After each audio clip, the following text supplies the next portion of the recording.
It's the year 552. In the dusty passes of northern Persia, two Roman monks near the end of a grueling pilgrimage. They are currently executing one of the highest stakes cases of industrial espionage in history. Hidden inside the hollow shafts of their wooden canes are hundreds of silkworm eggs, smuggled directly from the secretive factories of China. These monks were operating under the threat of death. For centuries, the Chinese government guarded the silk-making process as a state secret. Anyone caught leaking it faced immediate execution. If these eggs survived the journey, they would single-handedly shatter an absolute global monopoly that had lasted for 30,000 years.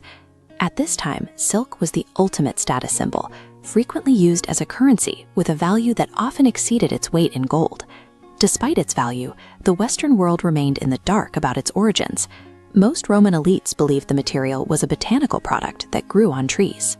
This diagram highlights why silk was unique. While wool or cotton are made from short, twisted fibers, silk is a single, continuous strand. This unbroken length is what gives the fabric its signature smoothness and shine. To break China's monopoly, the monks had to steal two specific secrets: a biological anomaly and a massive proto-computing machine. The biological secret began 5,000 years ago with a cup of tea. According to legend, the Empress of China was sitting under a mulberry tree when a silkworm cocoon fell into her cup. The hot tea softened the cocoon, allowing it to unravel. To the Empress's surprise, a single microscopic thread pulled away from the bundle, stretching out for more than 100 meters. The source of this thread is the silkworm, which feeds exclusively on mulberry leaves. During its growth phase, the worm consumes enough to expand to nearly 10,000 times its original size.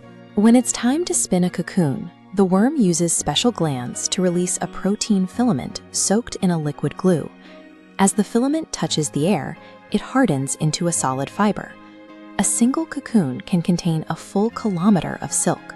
While it is incredibly thin, the strand has a tensile strength higher than steel. To harvest it, the cocoons were dropped into boiling water.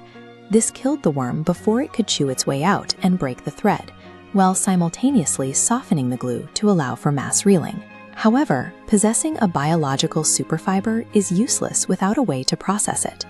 The true scale of China's wealth came from how they automated the weaving.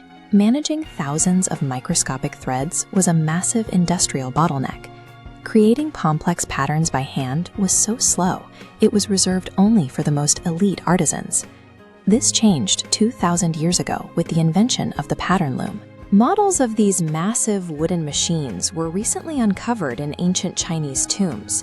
Basic weaving requires a horizontal thread, the weft, to pass over and under vertical threads. The pattern loom automated this using a heddle. A vertical thread either passed through its opening or it didn't, creating a system of ones and zeros.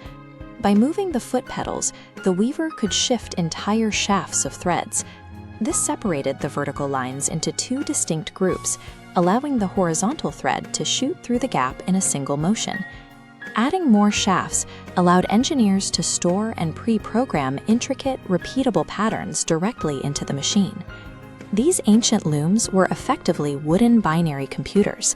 They allowed even semi-skilled workers to mass-produce complex textiles with mathematical precision. By combining this biological fiber with mechanical automation, China gained the leverage to build the vast trading network of the Silk Road. But the monopoly collapsed when the Roman monks successfully returned to Europe. They hatched the stolen eggs, and the silkworms thrived. Silk factories immediately began opening across the Eastern Roman Empire, powering the economy and ending China's 30,000-year exclusive control of the product. Centuries later, the binary logic of these ancient looms evolved into the punch cards of the 19th century jacquard loom. Those same cards eventually provided the physical data storage for the world's first digital computers. The pattern loom remains history's first successful marriage of a biological fiber and a programmable machine.